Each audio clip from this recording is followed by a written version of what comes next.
Amazing grace, how sweet the sound that saved a wretch like me. Hi, and welcome to Straight Talk About God video. I'm Jack. Heroes of Faithing. One of the last two. Joshua. Joshua fit the battle of Jericho. Okay. The story of Joshua is one of the most amazing in the Bible. Joshua was Israel's first real general. After the Israelites were led out of Egypt and around the wilderness by Moses, they ended up at the south end of the Promised Land, a place called Rephidim.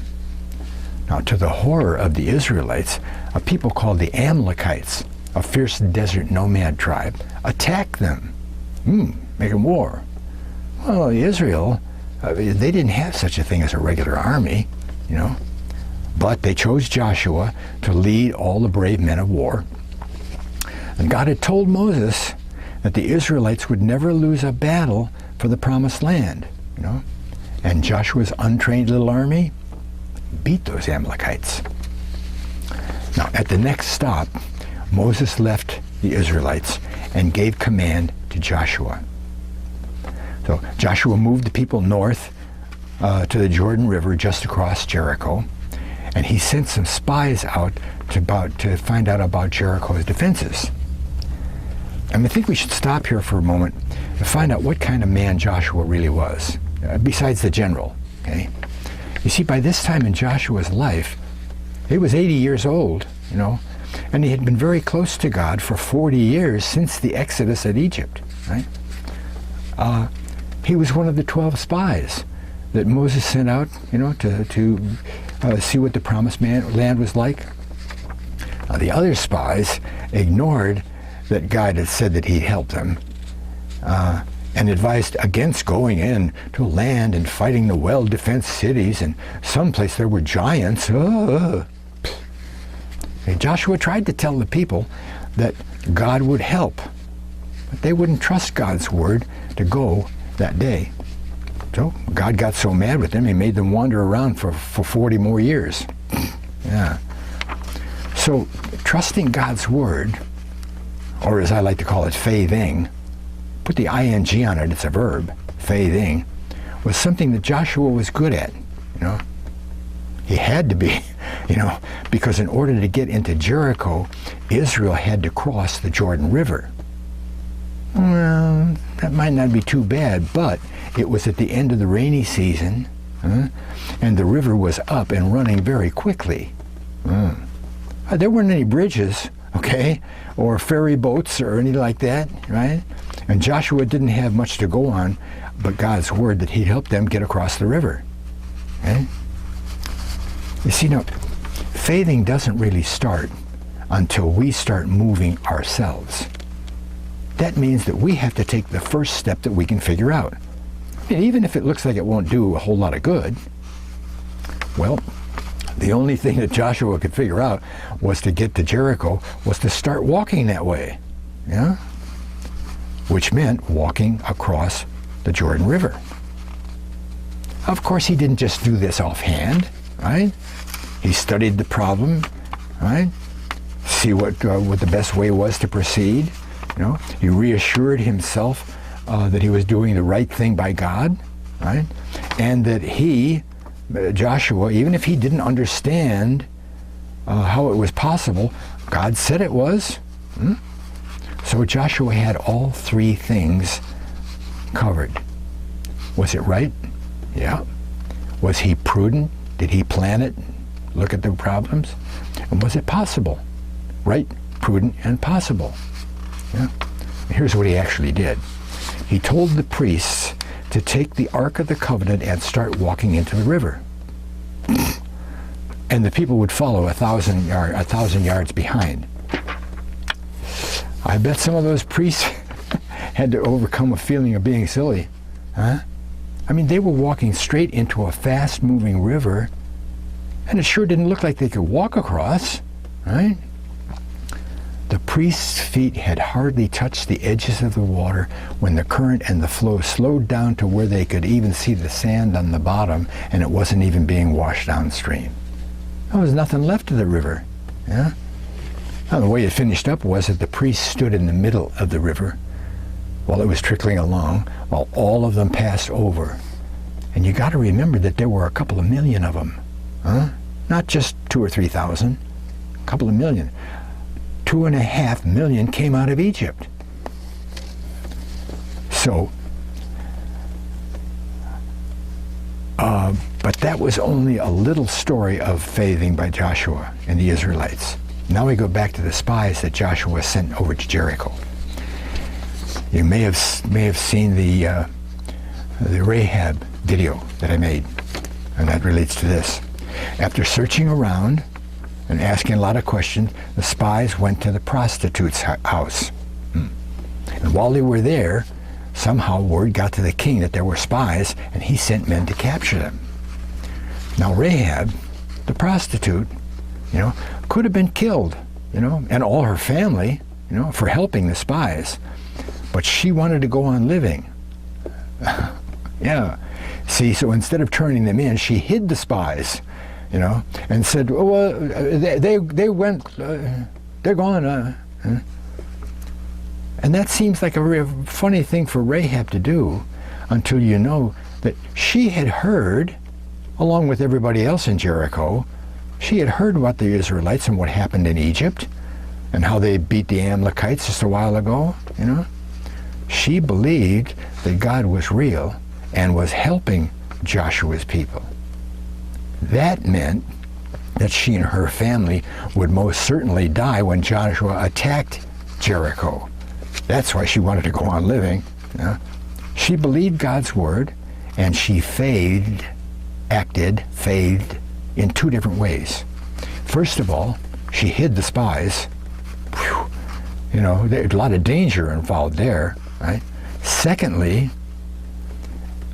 and this is the really neat part of way Rahab faith, she hung a scarlet cord, a red cord, out of her window. How did that help? See, the spies had told her that she'd be saved if she did that. And there's another one of those silly-looking things that God has us sometimes do just to show his power, right?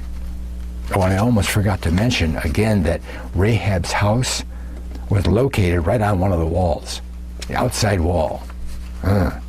See, Jericho was one of the best defended cities in the Promised Land. It had not one, but two walls. The outer wall was 6 feet thick, the inner wall was 12 feet thick. Now, it doesn't say for sure how many people lived in Jericho, but it had to be a lot bigger than the next city that they conquered, city of Ai. Ai is what because there they killed 12,000 people. And Jericho was a lot bigger than that. My guess is that Jericho was probably at least a mile square, a mile on each side. Well, one night, camped outside of Jericho, a soldier appeared to Joshua. And he said that he was the captain. Joshua said, "Are you be a friend or an enemy?"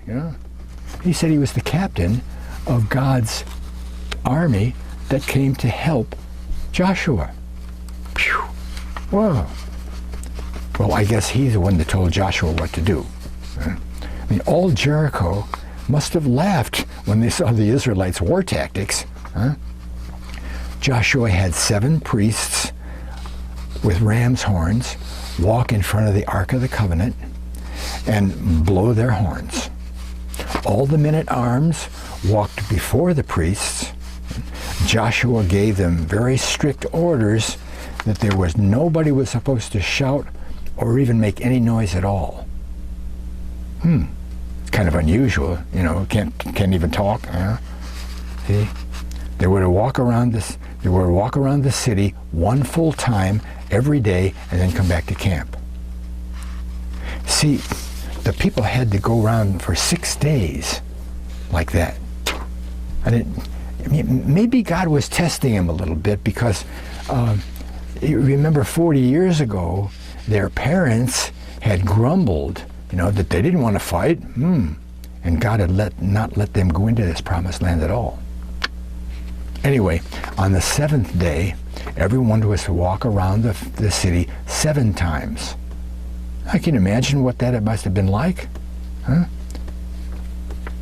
Tens of thousands of people marching around a big city, kicking up all that dust, and the heat, march, sweat, cough, frown.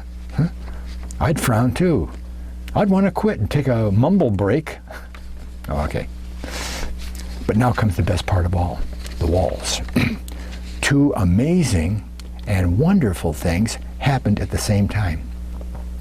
See, when the Israelites finished the 7th round of the city, they stopped. The priest gave a special blast on the ram's horn, and the people turned to the walls and gave a great shout. Doesn't say what they said, what the words or whatever, just a great shout. Okay. Well, the first wonder was that the walls, both of them, fell flat on themselves. Boom. They just became a big ring of piled up rocks. Huh. But the second thing is that Rahab's house, the one on the wall, because it had the red cord hanging out the window, it didn't fall down with the rest of the walls. See, it isn't like her house was in the middle of the city and the walls came down. All her family and their relatives were saved too, because they were in the house with Rahab, right? It's hard enough to imagine those walls falling down from a shout. But can you picture the walls of a mile-square city crashing down with only one small section, standing high above the dust cloud with the little red cord fluttering in the updraft? What a sight. Well, anyway, that pretty much tells the story of Joshua and the Battle of Jericho. He went on to beat all the kings that lived there and never lost a single man, except one time when somebody disobeyed God's order not to take for themselves, not to take any gold or silver or any of the special stuff. Give it all, don't take that out. See? That time, they were beat, but they won, but they lost 36 men, 36. And it just so happens that the number 36 symbolizes enemy. You don't do what God tells you to do. You do what you want to do instead. Well, that makes you an enemy of God, doesn't it? But isn't it interesting how God showed us how these different people acted on God's promises? The priests walked into the river. Can you walk? I can walk, right? They didn't even know it was going to slow down to a trickle, Courage. Rahab and her folks were saved by merely hanging a red cord out the window, Oh, I could do that. Can you hang a cord out your window? Sure. See, faithing is very simple. Acting on God's promises is very simple. See, there was no mistaking what the spies told her to do. Just hang a cord out the window. You can't misinterpret that. And the walls of Jericho falling flat because some people had enough trust to march around the city and shout. I can shout,